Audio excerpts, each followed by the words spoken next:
Hello, and welcome to episode 3 of Don't Give Up Your Day Job.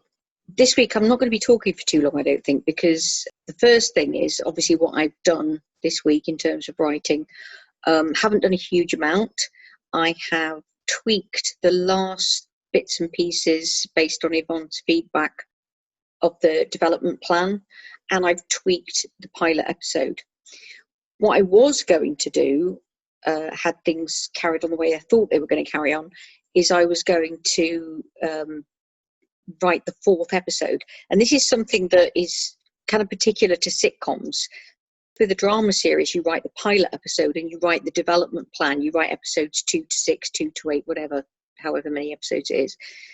Or you write the outline, but you don't actually script. You script the pilot and that's it, episode 1. With a situation comedy, you write one of the episodes in the middle of the series and you send that to people as well, or instead of, or, after they've seen the pilot, or maybe you send them that first, then you send the pilot later, but you have 2 episodes that you send in. And that's something that I haven't come across before because I haven't written a situation comedy before.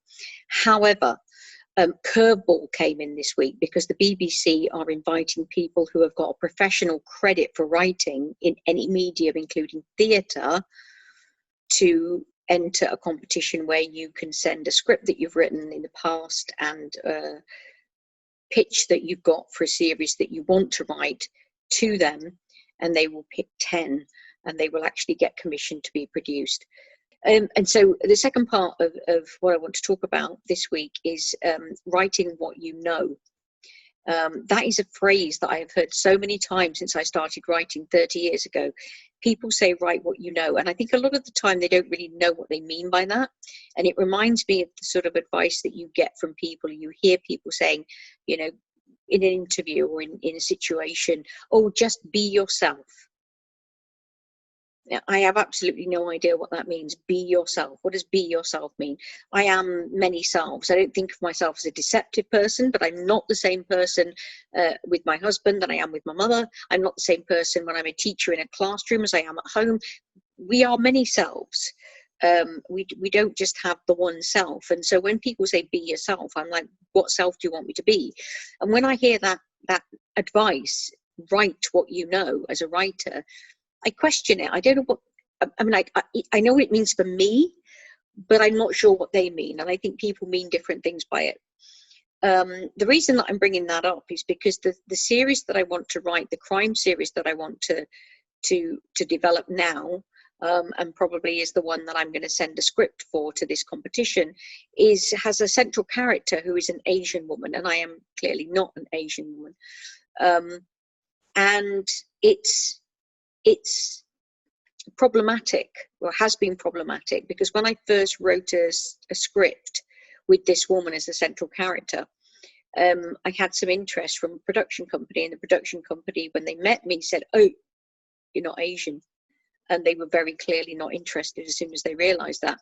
The character at that point in that version of the story did some bad things. She killed people. Well, it's a crime drama series, so bad stuff is going to happen, right? And they couldn't cope with the idea that somebody that was white was writing a series about an Asian woman who killed people.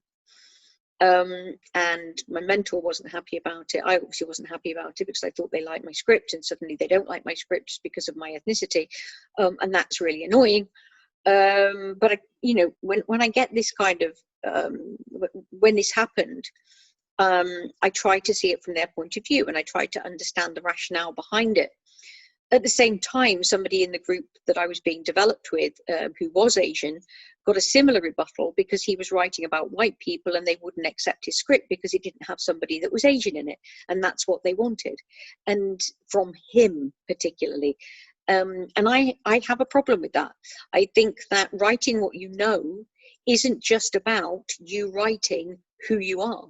Otherwise, I would only ever write monologues about middle-aged white women who grew up in Oxford and live in Bradford, Yorkshire, which would be incredibly boring, believe me.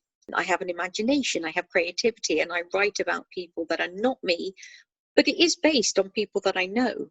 I meet people and I think, oh, that's interesting. We have a conversation. I am in a situation where I have an experience. And I think, oh, what if that's always the question. When I was an actress, this was always the question in my mind. What if?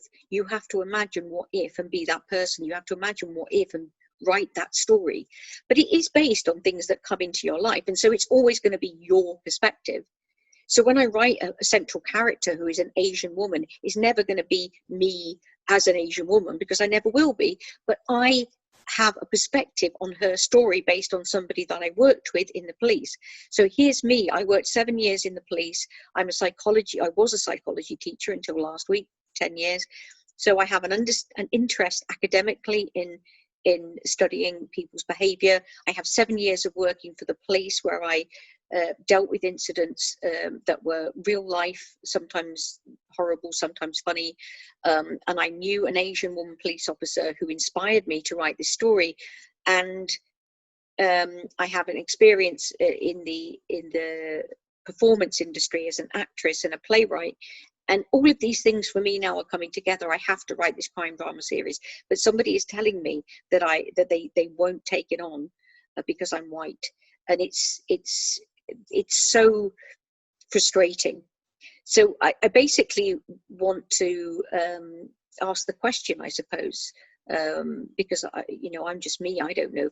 From my point of view, I think that writers should be able to write what they know, but always respect that it is from their perspective. You can't write a story and say that you know what that person's perspective is. It's your perspective all the time. But you have to be allowed to have insight as a writer. Surely, I think you must have to have insight as a writer and be allowed to have insight. And then if people don't like what you've written, if they think it's not authentic, then let them say so. Let's have the discussion about, this was wrong and that was wrong. But I think actually that there's so much development that goes on in TV programs and so much consultancy that goes on that would never be allowed to happen. But maybe it has, perhaps it has. People might go out and say, well, that thing was not accurate and that thing's not accurate.